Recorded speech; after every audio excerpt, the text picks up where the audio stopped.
Hello, and welcome to Soothing Pod's Sleep Stories.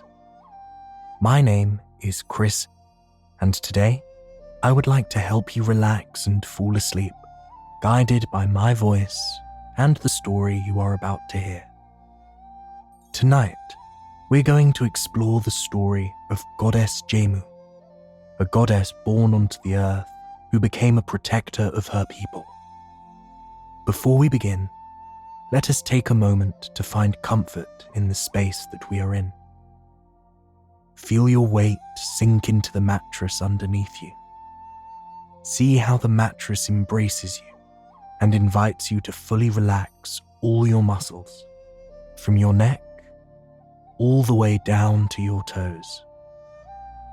As you inhale, take the time to locate where the tension in your body is. Imagine that tension as a bundle of string. As you exhale, imagine that string slowly untangling. Visualize each of those strings becoming free from one another until you're left with no strings and no tension. With each breath that you take, feel more and more tension leave your body. With the tension gone, take a moment to feel the blanket lying on top of you. Feel the comforting weight of the soft cloth wrapped around your body. Feel the plush pillow underneath your head. See how wonderful it is to just lie here and let your body take the break it truly deserves. As I continue to talk, allow yourself to appreciate this moment more and more. Now that we've taken the time to cool down, let us begin our story. The story of Goddess Gemu takes place deep within the forests of China, in the Yunnan province, many centuries ago. In a humble house with a bamboo grove, lived a local carpenter and his wife who struggled to have children. They didn't have much, but they were people full of kindness and love. They longed desperately to have a child of their own. Jun, the father, dreamt of the day he would have a child to build a crib for. He would show the child his trade, and they could spend their days together out in nature, chopping bamboo and resting by the edge of the river. Nan, the mother, spent her days foraging in the local woods and cooking large, fragrant meals. She dreamt of showing her child the ways of the world. They would walk through the beautiful forests, singing songs to one another and eating delicious meals in the sunshine.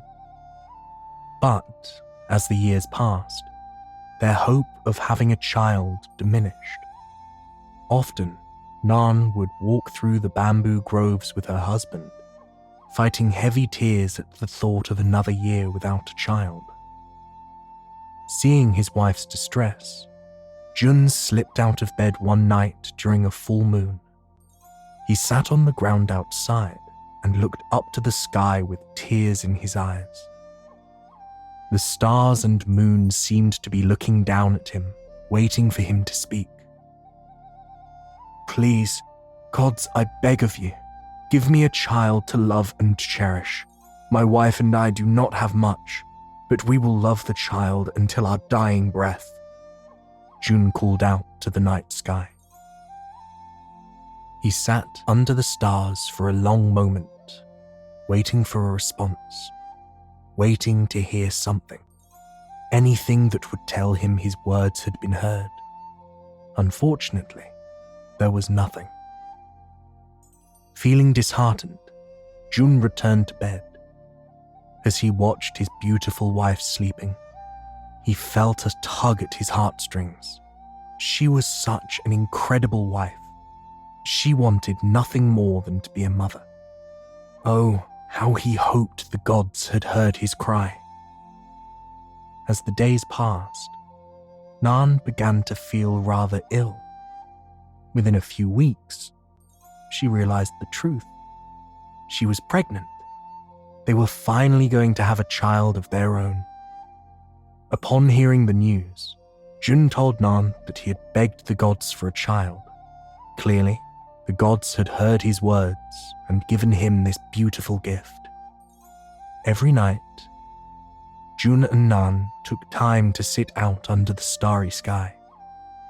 They would speak to the gods, telling them how immensely they appreciated the gift the gods had given them. As the months passed, Jun got to work crafting a beautiful bamboo crib for his child. It was his finest creation, and a perfect way to welcome his beloved child into the world. As the time came for the child to be born, Jun couldn't help but notice how radiant his wife looked. All hours of the day, she seemed to glow with a beautiful energy he had never seen before. Her hair glistened in the sun, and she radiated a kind of kindness and grace that was unmatched. Jun felt more in love with his wife than ever. When the time came, Nan delivered their baby in the very bamboo grove that the family had made their living in. The birth was smooth and easy. As Jun took his child in his arms, grateful tears coursed over his face. "It's a girl," he told his wife. They lay in each other's arms with their new baby girl on their chest, basking in the utter magic of the moment. They decided to name their beautiful daughter Gemu. The first week of Jemu's life was the best week Jun and Nan have ever had. They spent all hours of the day by their child's side, walking with her through nature and rocking her to sleep. Every night, they would lie on a blanket under the stars and thank the gods for giving them such a perfect daughter. Only, they didn't realize how perfect Gemu truly was. A week after her birth, Jun and Nan awakened to the most ethereal singing they have ever heard in their lives. It nearly put them in a trance. It was so breathtaking. When they followed the beautiful sound, they found a young girl, about 6 or 7, standing in the yard, singing up to the sky. As she sang, she began to dance, twirling her arms and her body in large, graceful arcs. It was such an astounding sight that Nan and Jun could hardly keep the tears from forming in their eyes. It was then that they realized the child was Gemu. Overnight, she had grown from an infant to a small child. She spoke in lyrical, intelligent sentences. When she smiled, the entire forest seemed to glow with her joy. Jun and Nan were surprised at first, but they came to realize the gods had not just given them a daughter. They had given them a goddess, a child of immense wisdom, grace, and kindness, a daughter with the gifts of the gods. Every day, Gemu would join her mother tilling the soil and picking their crops. She moved swiftly and elegantly, helping her mother finish all of her daily tasks in nearly half the time. In the evening, she would help her father chop bamboo and craft wonderful trinkets and furniture. After walking in the forest all day, she and her father would dip their feet in the cool water of the river. Gemu loved how she felt in nature. She often found herself closing her eyes and listening to the gentle, rhythmic clink of the bamboo stalks dancing against one another. She loved the hollow noises they make, like a heavy rain falling on a roof. She would turn her attention to the noise of the river racing across the land. She heard it course over every rock and bank around every turn. She heard the water rustle the water lilies and cattails. She even loved the sound the frogs made, especially after it rained. Whenever it rained, she would walk along the river with her eyes closed, taking in the otherworldly soundscape that the rain created. Gemu loved all creatures as if they were an extension of herself. Wounded animals would come to the door, looking for Gemu's help. Without any hesitation, Gemu would kneel down to their level, take the creatures in her arms, and they would be healed. But it wasn't just the animals who loved Gemu. The townspeople had heard whispers of the magical girl born to the bamboo carpenter, and they often visited their home with snacks and warm meals to try and appease her. Gemu didn't see herself as any different than the rest of the children. Although, as time passed, Gemu grew larger and larger. Only 3 months after her birth, Gemu looked as though she was an adult and spoke as if she was one as well. She had immense knowledge beyond her years. She knew of the world and of the world's people. Her wisdom rivaled that of village elders across China.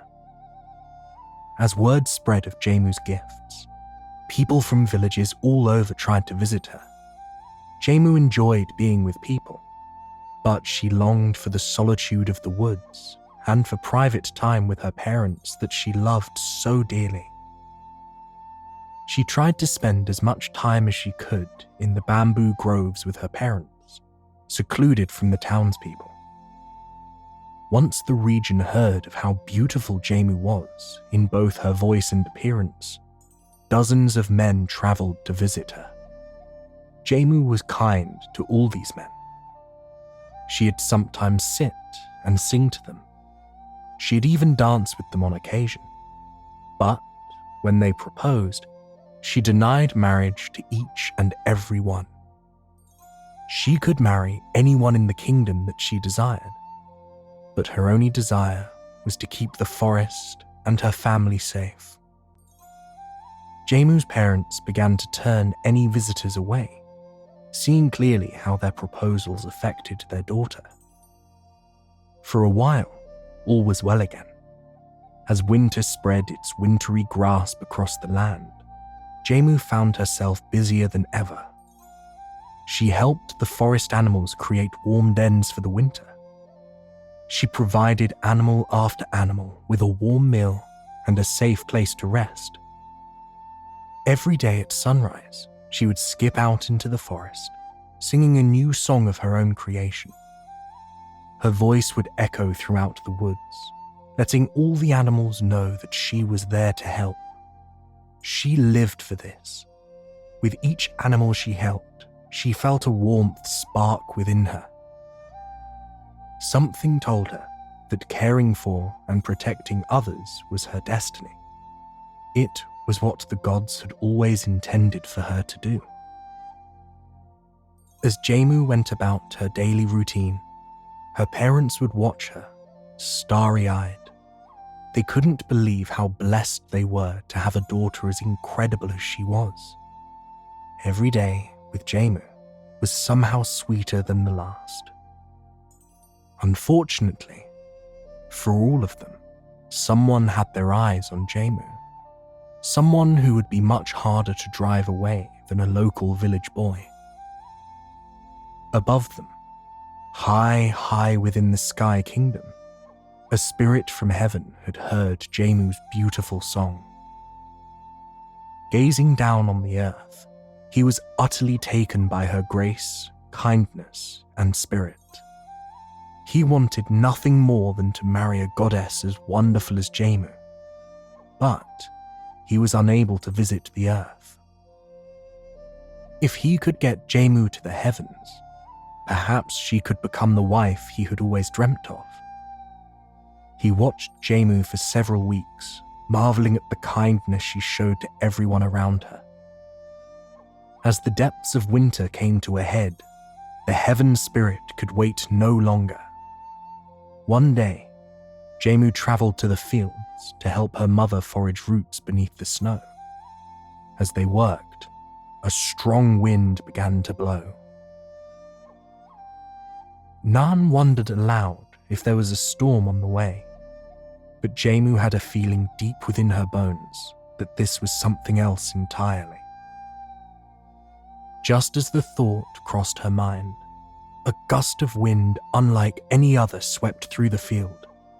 Trees toppled over, snow flew up into the sky like a blizzard, and Gemu was swept up into the sky, soaring closer and closer to the heavens with every second that passed.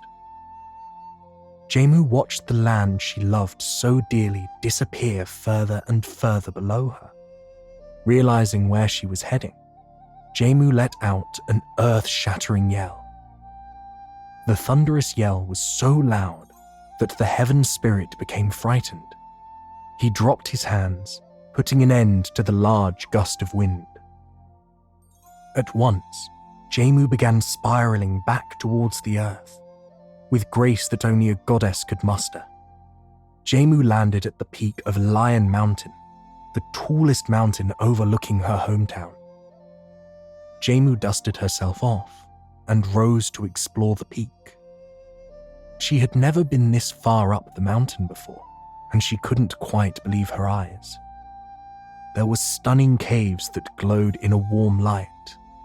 In the middle of the plateau, there was a hot, steaming spring. Monkeys bathed in the water, their fluffy grey fur coated in snow. They beckoned for Gemu to join them, but Gemu knew she had to return home. The sun was beginning to set over the horizon, and after being whisked into the heavens, surely her parents would wonder where she was. But as Gemu searched for a way off the mountain peak, she realized there wasn't one. She paced back and forth along the ledge, but there was just no way to reach the valley below. She sat with her legs dangling off the ledge. She looked down at the flickering lights of her town as everyone slept peacefully. In the far distance, she could see the home she grew up in. She knew her parents were searching for her, and it hurt her deeply that she couldn't let them know where she was. She gazed up to the starry sky, just as she had when she was a child. She begged the gods to hear her cry and help her down the mountain. Gemu got a response she had never expected. Deep within her soul, she heard the response. "This is where you're meant to be." Not only was it a voice, it was the truth. She felt the conviction of those words radiating through her body and soul. She wasn't sure why, but she trusted dearly in that feeling. She knew that this was where she was meant to remain. Gemu got to work, making the tiny mountain plateau her home. One of the glowing caves would become her new house. The caves were illuminated by vibrant crystals that seemed to be powered by magic. Gemu could feel the warmth radiating off the crystals. Even as snow fell outside, Gemu was toasty and comfortable in the safety of her cave. She used wool from the mountain sheep to create a soft bed for herself. Very quickly, using the skills she had learned from her father, she was able to create a home for herself in the cave atop Lion Mountain. During the day, she would walk the length of the plateau, looking down at the village below. She watched as children played in the streets and parents went about their daily work. She wasn't sure what she was meant to look for, but she knew she had to watch over her people. At night, she would crawl into the hot springs. The monkeys would chatter away with her, combing her hair and skipping rocks across the bubbling surface of the water. She would gaze up at the stars from the steamy water for hours on end. The water always melted away any exhaustion she had from the day. As winter began to reach its close, the strongest storm of the entire season washed over the land. Gemu sat in her cozy cave, welcoming the monkeys, sheep, and birds to join her and get away from the storm. They looked out from the mouth of the cave and watched as the snow came down in thick, heavy flakes. The world outside seemed to be instantly coated in a blanket of white snow and ice. The wind howled through the valley, singing its low, grumbling song for all to hear. The storm continued throughout the night. Gemu tried to walk out to view the village below, but the wind was much too strong. She sat at the mouth of the cave, waiting desperately for the storm to pass. By the time morning came, the storm had faded into the past, and the sun shone brightly over the land. Gemu walked out to see if the storm had done any damage to the village below. A rumbling began at her feet. At first, she paid little mind to it, but as the sound grew and grew and grew, the noise became unmistakable. It was an avalanche. On the edge of the cliff, Gemu could see the snow barreling down towards the village, but she felt no desperation, no fear. She knew this is why she had landed on the mountain. She knew this is what she had always been expected to do. It was her destiny to give back to her town. Without even thinking, as if on instinct, Gemu extended her hand. Below, she could see the villagers scrambling to escape the village. They ran with their belongings towards the far end of the valley. But there was no need. Gemu's hand hovered in the air, glowing a brilliant blue. Slowly, ever so slowly, the snow began to creep back up the mountain. The villagers looked up in awe as the snow moved against gravity, coming closer and closer to Gemu with every second that passed. In an instant, the snow cemented to the side of the mountain, unmoving. Small puffs of snow caught in the breeze rained over the village below, like a rainstorm made of 1,000,000 diamonds. Gemu lowered her hand as a smile came over her face. Below, she could hear the villagers cheering. She watched dreamily as the townspeople hugged one another and danced through the streets. Gemu, Goddess Gemu! Praise to Goddess Gemu! Praise be to Goddess Gemu! The sound of their chants travelled up the valley wall and danced in Gemu's ears. The townspeople knew who their protector was. Gemu knew her parents were cheering in the crowd, and she could only hope they were proud of what she had done. From then on, the people of the village had no fear. They knew they had Goddess Gemu watching over them, protecting them with her life. Gemu was pleased with her life on the mountaintop, where she was fulfilling her purpose. But she had one request. She called to the gods above, begging them to give her parents another child. Within a few months, in the far distance, she could see a new child running around her former home. She could practically hear the laughter and joy in her parents' voices as they played with their new gift from the heavens. Every year, on the anniversary of the avalanche, the village would throw a festival for Goddess Gemu. They would wear their finest threads and awaken first thing in the morning with the rise of the sun. They would cook lavish meals throughout the day. In between cooking, they would take preserved flowers and sprinkle them over the streets, symbolizing Gemu's grace that helped lead them to spring. They would cook cup after cup of fragrant jasmine tea and sip it with their loved ones. As the day wore on, they would dance in the streets, chanting up to Goddess Gemu. As night began to fall, the townspeople would bring baskets of food to the base of the mountain as an offering to Goddess Gemu. One by one, they would craft paper lanterns and send them up to her. Each person attached a different treat to their balloon and would announce one thing they were able to do because of Goddess Gemu's grace. Soon, the sky was filled with glowing paper lanterns.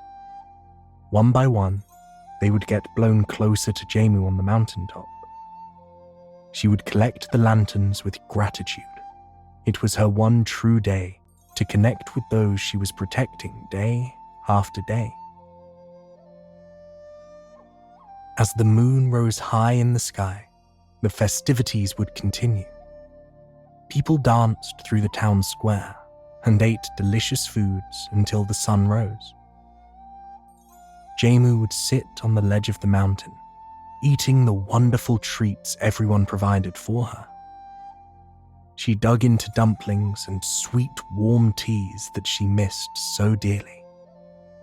But her favorite treat of all was a small bamboo trinket carved by her father. Every year, he attached a new design for her to place in her cave.